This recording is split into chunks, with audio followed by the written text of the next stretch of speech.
is a flu-like illness spread by the bite of an Aedes mosquito infected with the dengue virus. Aedes mosquito need only a small amount of water accumulated in any container-like object. Mosquito breeding in a public areas is a risk to you, your family, your neighborhood. Keeping your neighborhood free of disease-causing mosquitoes is for your own good is also a social responsibility. Do not throw away bottles, plastic boxes, tires, coconut shells, empty vessels, broken satines, or any other object outside your home or workplace that can collect water and breed mosquitoes. Ensure proper disposable recycle of trash. Ensure discarded household waste is not dumped in drains. If water cannot be drained, use tempos, a thin layer of oil and guppy fish to stop larvae. Mosquito breeding ground in a public spaces such as hospital, office and schools. Prevent, stop, dengue.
ಮಾರಕ dengue ರೋಗದ ಬಗ್ಗೆ ನಾನು ಜಾಗೃತನಾಗಿ ಸಾರ್ವಜನಿಕರೇ ಗಮನಿಸಿ, ನಮ್ಮ ಸುತ್ತಮುತ್ತ ಎಲ್ಲೂ ನೀರು ನಿಲ್ಲದ ಹಾಗೆ ಹಾಗೂ ಶುದ್ಧ ಮಾಡಿಕೊಳ್ಳುವುದು ನಮ್ಮೆಲ್ಲರ ಜವಾಬ್ದಾರಿ.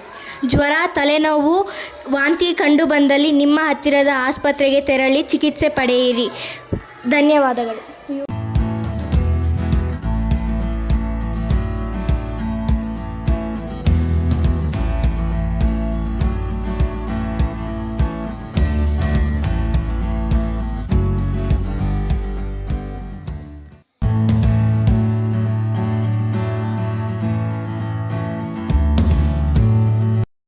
ಶುಭೋದಯ.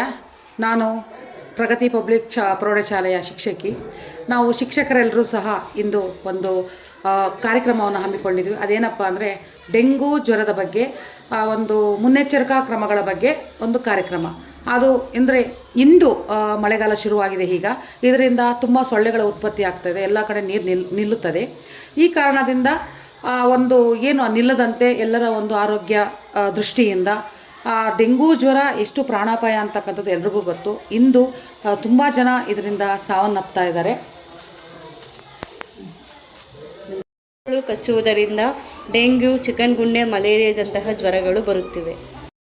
ಇದರಿಂದ ಮಕ್ಕಳು ಹಾಗೂ ದೊಡ್ಡವರಿಗೂ ಪ್ರಾಣಾಪಾಯ ಉಂಟಾಗುತ್ತಿದೆ. ಆದ ಕಾರಣ ಶಾಲೆಗಳಲ್ಲಿ, ಮನೆಗಳಲ್ಲಿ, ನಮ್ಮ ಸುತ್ತಮುತ್ತಲಿನ ಪ್ರದೇಶಗಳಲ್ಲಿ ನೀರು ನಿಲ್ಲದಂತೆ ಜಾಗ್ರತೆ ವಹಿಸೋಣ, ಸ್ವಚ್ಛತೆಯನ್ನು ಕಾಪಾಡಿಕೊಳ್ಳೋಣ.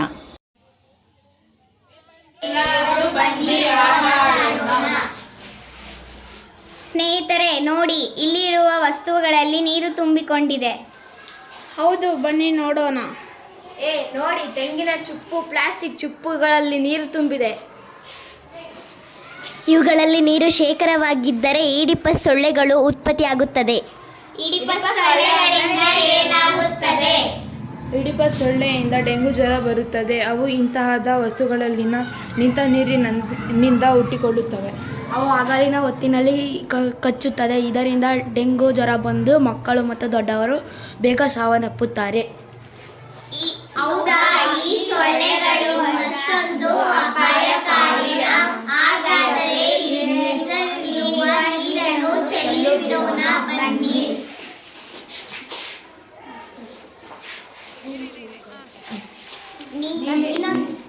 ನೀರು ನಿಲ್ಲದಂತೆ ಎಲ್ಲರೂ ಎಚ್ಚರ ವಹಿಸಿ.